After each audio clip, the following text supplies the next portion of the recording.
Salut tout le monde, c'est Evoque. Aujourd'hui on se retrouve pour une toute petite vidéo puisqu'aujourd'hui nous ne parlerons que d'une seule chose. Il s'agit d'une astuce pour améliorer votre vitesse de leveling sur vos rerolls. Mais avant de vous la donner, je voulais vous parler du farm que je me suis imposé il y a à présent un mois. Je sais pas si vous m'avez en ami sur Battle.net, mais en ce moment je suis à fond sur les rerolls. Non pas que ça me plaise, et même loin de là, franchement c'est trop chiant. Mais à l'avenir, vous voyez, j'envisage de farmer des montures, des mascottes, des jouets, dans des raids et compagnie. Et du coup, avoir plusieurs personnages niveau max, ça aiderait. Le seul petit souci, qui n'est pas de moindre d'ailleurs, c'est que je suis maniaque. Mais vraiment, je crois que j'ai un problème. D'ailleurs, c'est peut-être pour ça qu'on m'appelle le grand malade.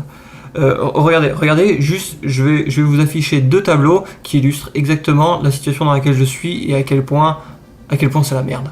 Mon objectif dans l'Alliance est de ne pas avoir en double la même race ou la même classe. Alors je sais, ça sert strictement à rien, mais moi je suis comme ça. Ce qui fait qu'en ce moment, comme vous le voyez, ce n'est pas bon puisque j'ai deux elfes de la nuit, mon druide et mon DH, et qu'en plus je n'ai ni démoniste, ni d'humain de Kultiras. Comment? T'as pas d'humain de Kultiras? Non mais la honte quoi. Oh là là, quel loser celui-là. Du coup ça m'arrangerait énormément si les humains de Kultiras pouvaient être démonistes, parce que pour l'instant la seule chose dont on sait c'est qu'ils peuvent être druides. Et j'ai pas spécialement envie de changer la race de mon main pour devenir ça. Tant de charisme. Et en plus les grandes asperges là on dirait moi. Si regardez hein, il y a un air hein. C'est triste à dire mais il y a une certaine ressemblance. Bref, peut-être aurez-vous remarqué, j'ai également deux cases en bleu avec un point d'exclamation.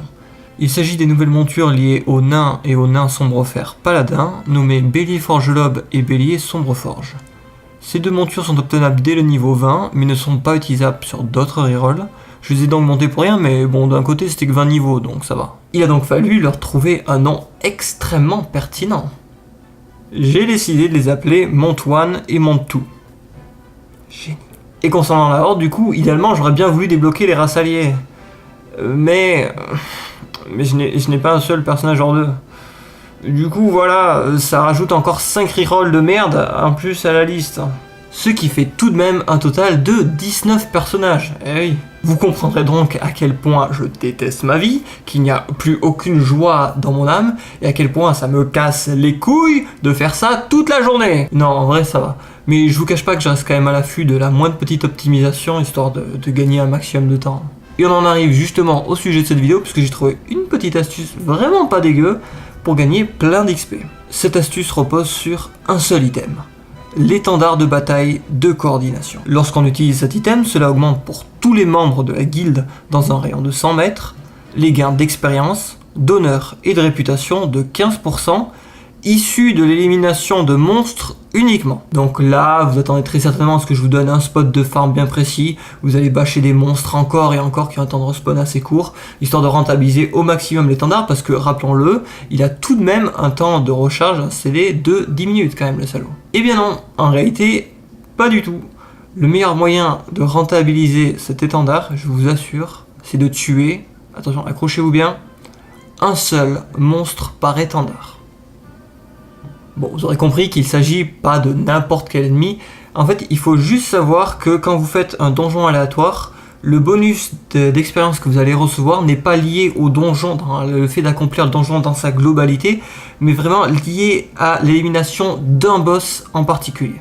Alors souvent c'est le dernier boss, mais il arrive que certains donjons, comme par exemple les remparts des flammes infernales, ou la deuxième aile de Maraudon, il y en a d'autres je suppose, mais là c'est les deux seuls qui me viennent en tête. Du coup ce sont pas les derniers, c'est l'avant-dernier. Voilà, je sais pas pourquoi, les développeurs. Et du coup le fait de poser l'étendard dans la salle du boss qui va valider le donjon aléatoire, le bonus d'expérience, et bien du coup vous allez bénéficier de plus 15% sur ce bonus là. Alors juste pour vous donner quelques chiffres, il faut savoir que les derniers levels de BFA, donc 110 à 120, il faut à peu près, à une vache près, 800 000 points d'expérience pour faire un level up.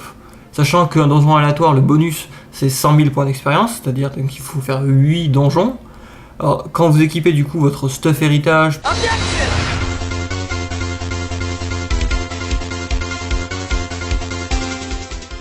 plus les buffs, des conneries, des events et tout ça, plus la bannière, vous arrivez quasiment au double d'expérience, donc c'est quand même colossal quoi. Comment l'obtenir? C'est là que ça commence ça pue la merde.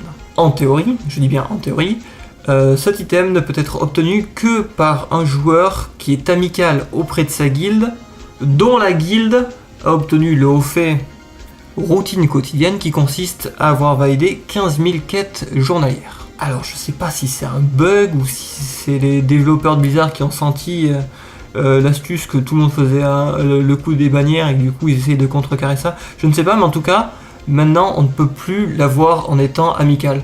Alors j'ai essayé de vérifier, mais en fait ça m'était complètement sorti d'esprit, et du coup j'ai pu l'acheter en étant révéré, donc je sais pas s'il faut être honoré ou révéré pour pouvoir l'acheter. En tout cas, on peut l'acheter, y a aucun souci. Ouais, mais ma guilde, elle a pas le haut fait. Et en plus, c'est chiant parce qu'il faut former la répute, et puis j'ai pas que ça à faire, et ça me saoule, et c'est relou. Pas de panique, car j'ai la solution pour toi. Lorsque tu crées ton personnage, tu peux regarder l'annuaire des guildes pour voir lesquelles peuvent être intéressantes pour toi selon différents critères. Bon, bref, ça on s'en fout. En te focalisant uniquement sur le nombre de points de haut fait qu'ils ont obtenus, tu sélectionnes quelques noms, et ensuite tu vas faire un /key suivi du nom de la guilde pour voir s'il y a des membres de connectés. Il ne te restera plus qu'à utiliser 2 tes charmes pour pouvoir les rejoindre. Alors vous faites juste un salut, je suis nouveau, est-ce que tu peux m'inviter dans ta guilde? Je cherche une guilde d'ambiance familiale, sociale, tu vois, je suis un peu newbie. C'est bon, normalement, ils vont vous prendre. Normalement.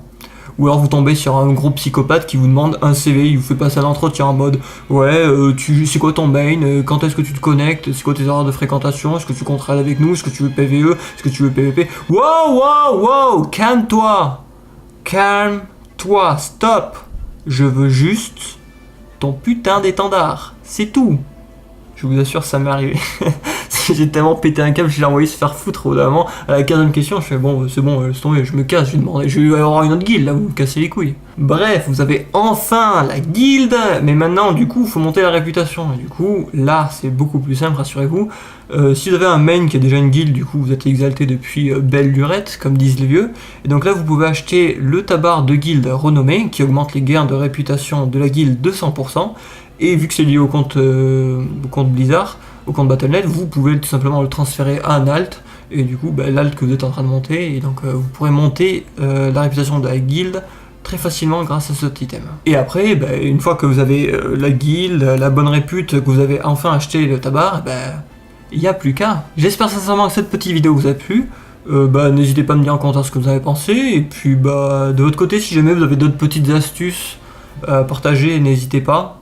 Je pense que toute la communauté de la Biblioc Family serait vraiment très intéressée par des petites astuces, des petits tricks pour éviter de perdre un maximum de temps pendant le leveling, parce que c'est vraiment pas intéressant, on va pas se le cacher. Bon allez, moi je vous souhaite un excellent pexing, et je vous dis à bientôt en Azeroth. Ciao.